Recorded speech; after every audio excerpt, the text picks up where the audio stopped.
Livro História de uma Alma. Manuscritos autobiográficos de Santa Teresinha do Menino Jesus. Capítulo 11, segunda parte. Madre muito amada, uma vez que convosco me esforço para cantar, na terra uma misericórdia que é infinita, ainda vos devo narrar um grande benefício que retirei da missão que me confiastes. Antigamente, quando via uma irmã fazer algo que me desagradasse ou me parecesse irregular, pensava comigo: se pudesse dizer-lhe minha opinião, mostrar-lhe que anda errada, como não ficaria satisfeita? Desde que entrei um pouco no ofício, minha madre, mudei totalmente meu ponto de vista. Quando me acontece ver uma irmã praticar ato que me parece imperfeito, dou um suspiro de alívio, dizendo comigo mesma: que sorte, não se trata de noviça, não me cabe o dever de repreendê-la. E depois procuro, sem demora, excusar a irmã atribuindo-lhe boas intenções, pois que as terá, sem dúvida alguma. Minha madre, desde que adoeci, os cuidados que me dispensais instruíram-me muito ainda a respeito da caridade. Nenhum medicamento vos parece caro demais, e, não surtindo efeito, tentais incansavelmente outra coisa. Quando me dirigi ao recreio, qual não era a vossa solicitude para que ficasse bem acomodada, ao abrigo de correntes de ar? Enfim, se eu quisesse dizer tudo, seria um nunca acabar. Pensando em tudo isto, ponderei comigo que me cumpria ser tão compassiva com as fraquezas espirituais de minhas irmãs, quanto vós o sois, minha madre querida, cuidando de mim com tanto amor.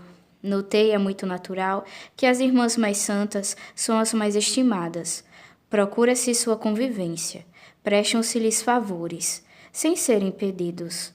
Capazes de suportar faltas de atenção e indelicadezas, são afinal cercadas da afeição de todas. Pode-se aplicar a elas a palavra de nosso pai São João da Cruz: foram-me dados todos os bens quando deixei de procurá-los por amor próprio. Almas imperfeitas, ao invés, não são procuradas. Não resta dúvida para com elas. A gente se restringe às normas de urbanidade religiosa. Contudo, por meio de lhes dizer as palavras menos amáveis, evitamos de andar com elas. Quando falo de almas imperfeitas, não me refiro apenas às imperfeições espirituais, já que as mais santas só serão perfeitas no céu. Refiro-me à falta de critério e educação, à suscetibilidade de certos temperamentos, coisas todas que não tornam a vida muito aprazível. Sei perfeitamente que essas fraquezas morais são crônicas, não há esperança de recuperação. De outro lado, porém, sei perfeitamente que minha madre não deixaria de cuidar de mim, de procurar consolar-me, se continuar doente a vida inteira. Esta é a conclusão que tiro. Nos recreios, nas licenças, devo procurar a companhia de irmãs que me são menos agradáveis, exercer com essas almas melindradas o ofício do bom samaritano. Por vezes, uma palavra, um sorriso amável é quanto basta para desanuviar uma alma entristecida. Aliás, não é absoluto para alcançar tal fim que praticarei a caridade, pois sei que logo desanimaria. Uma palavra que dissesse na melhor das intenções seria talvez tomada às avessas. Por esta razão, com o intuito de não perder meu tempo, quero ser amável com todo mundo de modo particular, com as irmãs menos amáveis, para alegrar Jesus e corresponder ao conselho que nos dá no Evangelho, aproximadamente nestes termos: quando fizerdes banquete, não convideis vossos parentes e amigos, de modo que por seu turno vos convidem, e assim tenhais por recebida a vossa recompensa. Antes convidai os pobres, os mancos, os paralíticos, e vossa sorte está em não vos poderem retribuir, pois vosso Pai que enxerga as coisas ocultas vos dará recompensa. Que festim poderia a Carmelita propiciar às suas irmãs, a não ser um banquete composto de amável e alegre caridade? Por mim não conheço outro, e quero imitar São Paulo, que se alegrava com os que encontrava alegres. Na verdade, também chorava com os atribulados. E no banquete que servirei de vez em quando aparecerão lágrimas, mas sempre me esforçarei, porque as lágrimas afinal se transformem em alegria, pois o Senhor ama os que dão com alegria. Guardo lembrança de um ato de caridade que o bom Deus me inspirou a praticar, quando ainda era noviça. Pouca coisa era, mas nosso Pai, que enxerga as coisas ocultas e olha mais para a intenção do que para o valor da ação, já me deu a respectiva recompensa, sem esperar pela outra vida. Era na época em que a irmã São Pedro ainda ia ao coro e ao refeitório.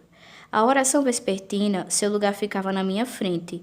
10 minutos antes das 6 horas, uma irmã precisava dar-se ao trabalho de levá-la ao refeitório, porque as enfermeiras tinham então muitas doentes a seu cuidado, de maneira que não podiam ir buscá-la. Muito me custou oferecer-me para a execução desse pequeno ofício, pois sabia não ser fácil contentar a pobre irmã São Pedro. Tão grande era seu sofrimento que não gostava de estar trocando de condutora.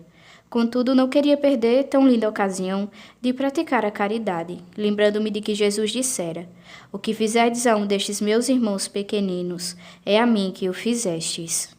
Muito humilde, pois, ofereci-me a levá-la. Não foi, porém, sem objeções que consegui a aceitação de meus préstimos. Enfim, pus mão à obra, e tanta era a minha boa vontade que o consegui com perfeição. Todas as tardes, quando via minha irmã São Pedro sacudir a ampulheta, sabia o que significava. Vamos, é incrível quanto me custava ficar de alerta, mormente nos primeiros tempos. Não obstante, ia imediatamente e então começava todo o cerimonial. Precisava remover e carregar o banco de modo determinado, sobretudo não se precipitar. A seguir começava o caminhar. Tinha de acompanhar a pobre enferma por detrás e sustê-la pela cintura. Fazia-o com a maior doçura possível, mas se por infelicidade ela falseasse o pé, logo lhe parecia que a sustinha mal e iria ao chão. Ah, meu Deus, andais muito ligeira, vou desconjuntar-me. Caso tentasse avançar mais devagar ainda, mas, por favor, andai atrás de mim, já não sinto vossa mão, largaste-me, vou cair. Ah, bem dizia que erais muito nova para me conduzir. Chegávamos, afinal, sem acidentes ao refeitório. Sobrevinham ali dificuldades de outra natureza. Precisava fazer a irmã São Pedro sentar-se, usando de habilidade para não a machucar. Depois, tinha que lhe arregaçar as mangas de certa maneira, ainda. A seguir, podia livremente retirar-me, com as míseras mãos estropiadas. Ela arrumava o pão na tigela da melhor maneira possível. Não demorei em percebê-lo, e todas as noites só a deixava depois de prestar ainda esse servicinho. Como não me pedira nada, muito se comoveu com minha atenção, e por este meio, não procurando, conquistei toda a sua benevolência. Sobretudo, soube-o mais tarde, porque depois de lhe cortar o pão, dirigia-lhe antes de ir-me embora o mais encantador dos meus sorrisos. Minha madre muito amada, admira-vos talvez que vos descreva um pequeno ato de caridade praticado há tanto tempo. Ah, se assim procedi, é por sentir, em virtude dele, necessidade de cantar as misericórdias do Senhor. Dignou-se deixar-me tal lembrança como perfume que incita a praticar a caridade. Lembro-me, às vezes, de pormenores que são para minha alma como uma brisa primaveril. Eis aqui um que me vem à memória. Uma noite de inverno, executava como de costume meu pequeno ofício. Fazia frio, era escuro. De repente, escutei ao longe o harmonioso som de um instrumento de música. Pus-me então a imaginar um salão bem iluminado, resplandecente de enfeites dourados. Donzelas em trajes elegantes, a trocarem entre si atenções e amabilidades mundanas. Meu olhar volveu-se depois à doente de quem cuidava. Em vez de melodia, escutava de tempos em tempos seus queixosos gemidos.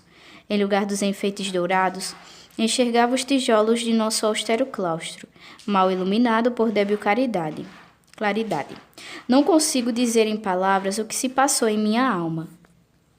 Sei apenas que o Senhor a iluminou com os raios da verdade, sobrepujando de tal maneira o brilho tenebroso das festas terrenas, que não podia acreditar em minha felicidade. Oh, para gozar 1000 anos de festas mundanas, não daria em troca os 10 minutos aplicados na execução do meu humilde ofício de caridade. Se já no sofrimento, no meio da luta, gozamos por um instante uma felicidade acima de todas as felicidades da terra, ponderando como o bom Deus nos retirou do mundo, o que acontecerá então no céu, quando virmos no seio de uma alegria e repouso eternos a incomparável graça que o Senhor nos outorgou, escolhendo-nos para morar em sua casa, verdadeiro pórtico dos céus. Não foi sempre com arroubos de alegria que pratiquei a caridade. No começo, porém, da minha vida religiosa, quis Jesus fazer-me sentir quanto conforta vê-lo na alma de suas esposas. Por isso, quando conduzia minha irmã São Pedro, fazia-o com tanto amor que me seria impossível fazê-lo melhor, se tivesse de conduzir o próprio Jesus. A prática da caridade nem sempre me foi tão grata, vô-lo dizia há instantes, minha querida madre. Para vô-lo provar, contar-vos-ei certos combatezinhos que por certos os farão sorrir. Durante muito tempo, na oração da tarde, meu lugar ficava na frente de uma irmã que tinha uma mania estranha, e penso eu, muitas iluminações, pois raramente utilizava livro. Eis como me vinha a coisa. Logo que chegava, a irmã punha-se a fazer um estranho ruído semelhante ao que resultaria de quando se esfregam duas conchas, uma contra a outra. Era eu a única a percebê-lo, pois tinha o ouvido extremamente apurado, algumas vezes um pouco demais. Explicar-vos, minha madre, quanto o ruído me aborrecia seria vã pretensão. Sentia muita vontade de voltar a cabeça e encarar a culpada, que certamente não notava o seu tique. Seria o único meio de adverti-la. No fundo do coração, porém, percebia ser preferível sofrer tal coisa por amor a Deus e não magoar a irmã. Ficava, pois, quieta, procurando unir-me ao bom Deus e esquecer o ruído. Era tudo inútil. Sentia-me banhada de suor e era obrigada a fazer oração com sofrimento. Mas, posto que sofresse, procurava fazê-la não com irritação, mas com alegria e tranquilidade, pelo menos no fundo da alma. Procurava, então, gostar do leve ruído tão desagradável. Era em vez de pretender não escutá-lo, coisa impossível. Punha atenção em ouvi-lo bem como se fora maravilhoso concerto. E toda a minha oração, que não era de quietude, limitava-se em oferecer tal concerto a Jesus. Outra ocasião, na lavagem de roupa, estava diante de uma irmã que me espirrava água suja no rosto, todas as vezes que levantava os lenços na tábua de bater. Meu primeiro ímpeto foi o de recuar e enxugar o rosto, a fim de dar a entender à irmã que me aspergia. Me faria favor se parasse, mas logo pensei que seria grande tolice minha recusar tesouros que me eram doados tão generosamente, e muito me precavi de não dar a receber minha luta. Apliquei todo o meu esforço em desejar receber muita água suja, de sorte que no fim já me tinha realmente afeiçoado ao novo gênero de aspersão, prometendo a mim mesma retornar, na próxima oportunidade, ao feliz lugar onde se recebiam tantas preciosidades. Como vedes, madre muito amada, sou alma muito pequenina, que só tem condições de oferecer ao Deus coisas pequeninas e muita vez me acontecer ainda deixar escapar esses sacrificiozinhos que tanta paz trazem à minha alma. Isto, porém, não me tira o ânimo. Suporto ficar com um pouco de paz a menos e procuro depois ser, noutra vez, mais vigilante. Ah, o Senhor é tão bom para mim que se me torna impossível temê-lo. Sempre me deu o que desejava, ou antes, fazia-me desejar o que me queria dar. Assim, pouco antes de começar minha provação contra a fé, eu dizia, realmente não tenho grandes provações exteriores, e para ter as interiores, mister seria que o bom Deus mudasse meu caminho. Não acredito que o faça, pois tanto não posso encontrar sempre assim no repouso. Que meio, pois, encontrará Jesus para me provar? A resposta não se faz esperar, mostrando-me que não faltam meios àquele que amo. Sem alterar meu caminho, enviou a provação que mesclaria saudável amargura a todas as minhas alegrias. Não é só quando me quer provar que Jesus me faz pressentir e desejar. Há muito tempo, nutria um desejo que se me afigurava absolutamente irrealizável, o de ter um irmão sacerdote. Pensava a miúde que se meus maninhos não tivessem voado para o céu, teria a aventura de vê-los subir ao altar. Mas se Deus os acolheu para deles fazer anjinhos, já não podia esperar ver a realização do meu sonho. Eis como Jesus não só me concedeu a graça que almejava, mas uniu-me pelos vínculos da alma a dois de seus apóstolos, que se tornaram meus irmãos. Quero, minha madre muito amada, contar-vos em pormenores como Jesus satisfez meu desejo e até o ultrapassou, pois não desejava senão um irmão sacerdote, que todos os dias de mim se lembrasse no santo altar. Foi nossa Madre Santa Teresa que, em 1895, me enviou como ramalhete de festa meu primeiro irmãozinho. Estava na lavanderia muito entretida com meu serviço, quando Madre Inês de Jesus, chamando-me à parte, me leu uma carta que acabava de receber. Era um jovem seminarista, inspirado, dizia, por Santa Teresa, o qual vinha pedir uma irmã que se dedicasse de modo especial à salvação de sua alma e o ajudasse com orações e sacrifícios, quando missionário para lhe ser possível salvar muitas almas. Por quem se tornasse sua irmã, prometia fazer sempre um memento, logo que pudesse oferecer o santo sacrifício. Disse-me Madre Inês de Jesus ser sua vontade e fosse eu quem se tornaria irmã do futuro missionário. Minha madre, dizer-vos de minha felicidade seria impossível. Um modo inesperado de se cumprir meu desejo me fez brotar no coração uma alegria que diria de criança, pois precisava remontar aos dias de minha infância para deparar com a lembrança de alegrias tão vivas, que a alma se sente pequena demais para as comportar. Desde muitos anos não experimentara uma satisfação desse gênero. Percebia que sob tal aspecto minha alma remoçara. Era como se pela primeira vez se tangessem cordas musicais até então esquecidas. Tinha noção das obrigações que assumia, por isso pus mãos à obra, procurando redobrar de fervor. Devo confessar que, de início, não tive consolações que estimulassem meu zelo. Depois de escrever fascinante carta, repassada de cordialidade e nobres sentimentos, para agradecer a Madre Inês de Jesus, meu irmãozinho não deu outro sinal de vida senão no mês de julho seguinte, além do cartão que enviara no mês de novembro, participando sua convocação para o serviço militar. Mas foi a vós, minha Madre muito amada, que o bom Deus reservou o acabamento da obra começada. Não padece dúvida, pela oração e pelo sacrifício é que se pode ajudar aos missionários. Às vezes, porém, quando Jesus se compraz em unir duas almas para o louvor de sua glória, permite que elas, de tempos em tempos, possam comunicar entre si seus próprios pensamentos e incitar-se a um amor maior a Deus. Mas, para tanto se quer uma vontade expressa da autoridade, pois a mim me parece que, de outra maneira, tal correspondência faria mais mal do que bem, quando não ao missionário, pelo menos a carmelita, cujo gênero de vida a induz a voltar-se sobre si mesma. Então, em vez de uni-la ao bom Deus, tal correspondência, ainda que esporádica, por ela solicitada, lhe distrairia seu espírito. Na imaginação de mover mundos e fundos, não faria absolutamente outra coisa senão arrumar para si mesma, sob capa de zelo, uma distração inútil. Pessoalmente, nisso como em tudo o mais, julgo necessário para minhas cartas promoverem o bem, sejam escritas por obediência e de minha parte haja antes repugnância do que prazer em escrevê-las. Assim, quando fala uma noviça, procuro fazê-lo de modo que, para mim, seja ato de mortificação. Evito dirigir-lhe perguntas que satisfariam minha curiosidade.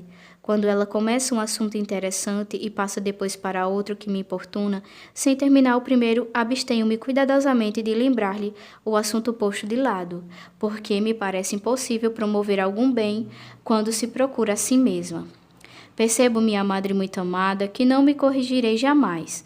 Eis que, com todas as minhas dissertações, de novo me desviei bem longe do meu assunto. Desculpai-me, vô-lo peço, e permiti-me começá-lo de novo na primeira ocasião, pois não está em mim fazê-lo de outra maneira. Procedeis como o bom Deus, que se não cansa de ouvir-me quando simplesmente lhe falo de todos os meus pesares e alegrias, como se os não conhecesse.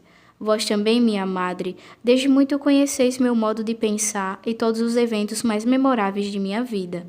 Nada de novo vos poderia contar. Não deixo de rir com a ideia de que vos escrevo escrupulosamente tantas coisas que conheceis tão bem como eu. Enfim, querida madre, estou a obedecer-vos, e se não tiverdes interesse de ler agora estas páginas, talvez vos possa distrair na vossa velhice e servir depois para acender o fogo, e assim não terei perdido meu tempo. Acho graça, porém, em falar como uma criança. Não creiais, minha madre, que queira saber qual utilidade teria este meu humilde trabalho. Tê-lo feito por obediência é quanto me basta, e nenhum pesar sentiria se aos meus olhos o queimasses antes de o terdes lido. Já é tempo de reatar a história dos meus irmãos que ora ocupam tão grande lugar em minha vida. O ano passado, no fim do mês de maio, lembro que um dia me mandaste chamar, antes de irmos ao refeitório. Bem forte me batia o coração ao chegar onde estáveis, minha querida madre. Perguntava-me o que teríeis de me dizer, por ser a minha primeira vez que me mandavais chamar de tal forma. Depois de me fazer de sentar, foi esta a proposta que me formulastes. Quereis tomar o vosso encargo os interesses espirituais de um missionário que deve ordenar-se sacerdote e partir dentro em breve? A seguir, minha madre, leste-me a carta do jovem sacerdote, a fim de que me inteirasse do que desejava. Meu primeiro sentimento foi de regozijo, que logo cedeu lugar ao temor. Expliquei-vos, minha madre muito amada, que já oferecera meus pobres méritos em favor de um futuro sacerdote, e julgava por isso não poder fazê-lo também nas intenções de outro, e que, além do mais, muitas irmãs havia melhores do que eu, capazes de corresponder ao desejo dele. Inúteis foram todas as minhas objeções. Respondeste-me que a gente poderia ter vários irmãos. Perguntei-vos então se a obediência dobraria meus merecimentos. Respondeste-me que sim, e falaste-me de várias outras coisas, que me levaram a reconhecer a necessidade para mim de aceitar sem escrúpulo um novo irmão. No fundo, minha madre pensava como vós, pois o zelo de uma carmelita deve abranger o mundo. Espero, com a graça de Deus, ser útil a mais de 2 missionários, e não poderia esquecer de rezar por eles todos os dias, sem deixar de lado os simples sacerdotes, cuja missão é algumas vezes tão árdua de cumprir como a dos apóstolos que pregam aos infiéis. Afinal, quero ser filha da Igreja, como era nossa Madre Santa Teresa, e rezar pelas intenções do nosso Santo Padre, o Papa, por saber que suas intenções abarcam o universo. Eis aí o objetivo fundamental de minha vida. Isto, porém, não me impediria de rezar e unir-me de modo especial às atividades dos meus queridos anjinhos, se tivessem alcançado o sacerdócio. Pois bem, eis como me pus em união espiritual com os apóstolos que Jesus me dera na qualidade de irmãos. Tudo o que me pertence, pertence a cada um deles. Não ignoro que o bom Deus é bom demais para fazer parcialidades. É tão opulento que dá, sem dúvida, tudo quanto lhe peça. Contudo, não julgueis, minha madre, que me perca em longas especificações. Uma vez que tenho 2 irmãos e minhas irmãzinhas, as noviças, se fosse possível por cada alma, esmiuçando o que cada qual precisa, os dias seriam curtos demais, e grande receio teria de esquecer algo de importante. Almas simples não necessitam meios complicados.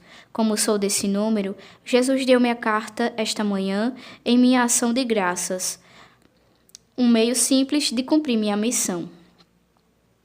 Fez-me compreender a palavra dos cantares. Atraí-me, correremos ao odor de vossos perfumes. Ó Jesus, nem sequer se torna necessária uma explicação. Quando me atrairdes, atraí também as almas que amo. Basta a simples palavra, atraí-me. Compreendo, Senhor, que ao deixar-se a alma prender pelo inebriante odor de vossos perfumes, não conseguiria correr sozinha. Todas as almas que ela ama são arrastadas a segui-la. Isto acontece sem coação, sem esforço. É consequência natural de sua atração para vós. Como a torrente, lançando-se com ímpeto no oceano, arrasta após si tudo quanto encontra de passagem. Assim também, ó meu Jesus, a alma que emerge no ilimitado oceano de vosso amor, arrebata consigo todos os tesouros que possui. Senhor, vós o sabeis, não tenho outros tesouros, senão as almas que vos aprovestes unir à minha. Tais tesouros fostes vós que nos confiaste. Por isso, atrevo-me a tomar como minhas as palavras que dirigistes ao Pai Celestial na última noite em que ainda foste visto na terra como viajou imortal. Jesus, meu bem-amado, ignoro quando meu exílio chegará ao termo, mais de uma noite será ainda testemunha de como canto vossas misericórdias. Mas, enfim, também para mim chegará a última noite. Pudera então dizer-vos, ó meu Deus, eu te glorificarei na terra. Acabei a obra que me destes para fazer. Manifestei teu nome aos homens que me deste. Eram teus e tu nos deste. Agora sabem que tudo quanto me deste procede de ti, pois eu lhes transmiti as palavras que tu me comunicaste. E eles as receberam e acreditaram que foste tu que me enviaste. Rogo pelos que me deste, porque são teus. Já não estou no mundo, ao passo que eles permanecem no mundo, enquanto eu vou para ti. Pai Santo, guarda-os por causa do teu nome, os que me deste. Agora vou para junto de ti. E digo estas coisas enquanto estou no mundo, para que nele seja perfeito o gozo que vem de ti. Não te peço que os tireis do mundo, mas que os preserves do mal. Eles não são deste mundo, assim como eu também não sou do mundo. Rogo não só por eles, mas também pelos que acreditaram em mim, mediante sua palavra. Quero, meu Pai, que onde estiver estejam também os que tu me deste, e que o mundo conheça que tu os amaste, como me amaste também a mim. Sim, Senhor, eis o que, depois de vossa vez, quisera repetir antes de erguer voos aos vossos braços. Será talvez temerário? Longe disso, há muito que me permitiste ser audaciosa convosco. À semelhança do pai do filho pródigo, quando falava a seu primogênito, disseste-me: tudo o que é meu é teu. Vossas palavras, por conseguinte, me pertencem, ó Jesus, e delas me posso valer para atrair os favores do Pai Celeste em prol das minhas em prol das almas unidas a mim. Contudo, Senhor, dizendo onde estiver, desejo que ali também estejam os que me destes. Não tenho pretensão que não possam atingir uma glória muito mais elevada do que a que vos aprouver dar-me. Quero, singelamente, pedir que um dia estejamos todos reunidos em vosso lindo céu. Vós o sabeis, ó meu Deus, nunca desejei outra coisa senão amar-vos. Não cobiço outra glória. Vosso amor sempre me preveniu desde a infância, comigo cresceu e agora se tornou um abismo, cuja profundeza não sei calcular. Amor atrai amor. Por isso, meu Jesus, o meu se atira em vossa direção, querendo acumular o abismo que o atrai. Mas, infelizmente, não representaria sequer uma gota de orvalho diluído no oceano. Para vos amar como vós me amais, ser-me-ia necessário lançar mão de vosso próprio amor. Só então encontro tranquilidade. Ó meu Jesus, talvez seja ilusão, mas parece-me que não podeis encher uma alma de mais amor do que dele encheste a minha. Por isso, atrevo-me a pedir-vos a possibilidade de amar os que vós me deste como vós me amastes a mim. Se um dia no céu descobrir que os amais mais do que a mim, alegrar-me-ei com isso, porquanto desde já reconheço que essas almas, muito mais do que a minha, merecem vosso amor. Na terra, porém, não posso conceber maior imensidão de amor do que aquele que vos aprouve propiciar-me gratuitamente, sem nenhum mérito de minha parte. Minha querida madre, para vós, afinal, se volta de novo minha atenção. Muito me admiro do que acabo de escrever, porque meu intento não era esse. Uma vez que o escrevi, convém que assim fique. Antes, porém, de reatar a história dos meus irmãos, quero comunicar-vos, minha madre, que não a eles, mas às minhas irmãzinhas, aplico as primeiras palavras extraídas do Evangelho. Transmiti-lhes as palavras que me comunicastes, e etc. Pois não me julgo competente para instruir missionários. Felizmente não sou ainda tão pretensiosa assim. Também não seria competente para dar conselhos às minhas irmãs, se vós, minha madre, que representais o bom Deus, não me tivesses dado poder para isso. Ao contrário, pensava em vossos queridos filhos espirituais, que são meus irmãos, quando escrevi estas palavras de Jesus e as seguintes. Não te peço que os tires do mundo, e rogo-te ainda pelos que crerão em ti mediante sua palavra. Como poderia, com efeito, deixar de rezar pelas almas que eles salvarão em suas longínquas missões, com o sofrimento e a pregação? Julgo necessário, minha madre, fornecer-vos ainda algumas explicações sobre a passagem dos cantares. Atraí-me, correremos. Por me parecer pouco compreensível o que quis dizer. Ninguém declarou Jesus, pode vir a mim, se meu Pai, que me enviou, o não atrair. Em seguida, em sublimes parábolas, e alguma vez sem recorrer sequer a esse meio tão familiar ao povo, ensina-nos que basta bater para que abram, buscar para que encontrem, estender humilde a mão para conseguir o que se pede.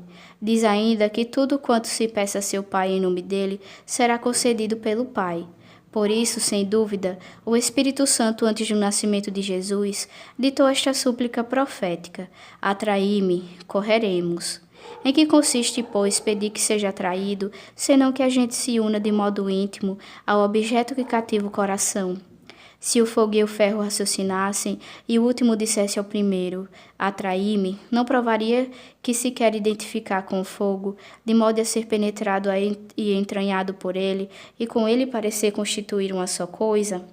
Assim é minha oração, Madre muito amada. Peço a Jesus que me atraia às chamas de seu amor, me una tão estreitamente a ele, que seja ele quem vive e atua em mim. Noto que quanto mais o fogo do amor me abrasar o coração, tanto mais exclamarei, atraí-me, tanto mais também as almas que se aproximarem de mim, pobre minúsculo escombro de ferro inútil, se me arredar do divino braseiro, correrão lépidas à dor dos perfumes de seu bem amado, pois a alma abrasada de amor não consegue permanecer inativa. Como Santa Madalena conserva-se indubitavelmente aos pés de Jesus, a escutar-lhe a palavra doce e ardente, parecendo não dar nada, dá muito mais do que Marta, a qual se atormentava com muitas coisas e queria que a irmã imitasse. Não são as ocupações de Marta que Jesus censura. A tais ocupações sua divina mãe humilde se sujeitou a toda a sua vida, pois tinha que preparar as refeições para a Sagrada Família. Queria apenas corrigir a inquietação de sua ardosa hospedaria. Isto foi compreendido por todos os santos, de modo mais particular, talvez pelos que encheram o universo com a luminosidade da doutrina evangélica. Não foi na oração que os santos Paulo, Agostinho, João da Cruz, Tomás de Aquino, Francisco, Domingos e tantos outros ilustres amigos de Deus auriram a ciência divina que arrebata os maiores gênios? Disse um sábio, dai-me uma alavanca, um ponto de apoio, que levantarei o mundo de seus eixos. O que Arquimedes não pôde alcançar, porque sua solicitação não se dirigia a Deus e se colocava num ponto de vista material, obtiveram-no os santos em que toda a sua plenitude. Como ponto de apoio, deles o Todo-Poderoso a si mesmo, e só a si mesmo como alavanca. A oração que encandece com o fogo do amor, e foi desta maneira que soergueram o mundo. Assim é que os santos ainda militantes o soerguem, e os santos vindouros o soerguerão, e até ao fim do mundo. Minha madre querida, quisera agora explicar-vos o que entendo por odor dos perfumes do bem-amado. Dado que Jesus se elevou ao céu, só posso segui-lo pelos vestígios que deixou. Mas como são luminosos tais vestígios, como são recendentes.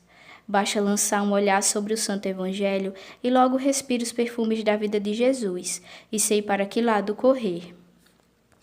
Não é para o primeiro lugar, é para o último que me dirijo. Em vez de postar-me na frente como fariseu, repito, cheia de confiança, a humilde súplica do publicano. Sobretudo, porém, imito o procedimento de Madalena, sua admirável, ou melhor, sua amorosa audácia, que encanta o coração de Jesus e seduz o meu. Sim, percebo que se me pesassem na consciência todos os pecados possíveis de cometer, iria com o coração partido de arrependimento lançar-me aos braços de Jesus, pois sei quanto ama o filho pródigo que a ele retorna. Não é por ter Deus, em sua proveniente misericórdia, preservado minha alma do pecado mortal, que me eleva até ele pela confiança e pelo amor.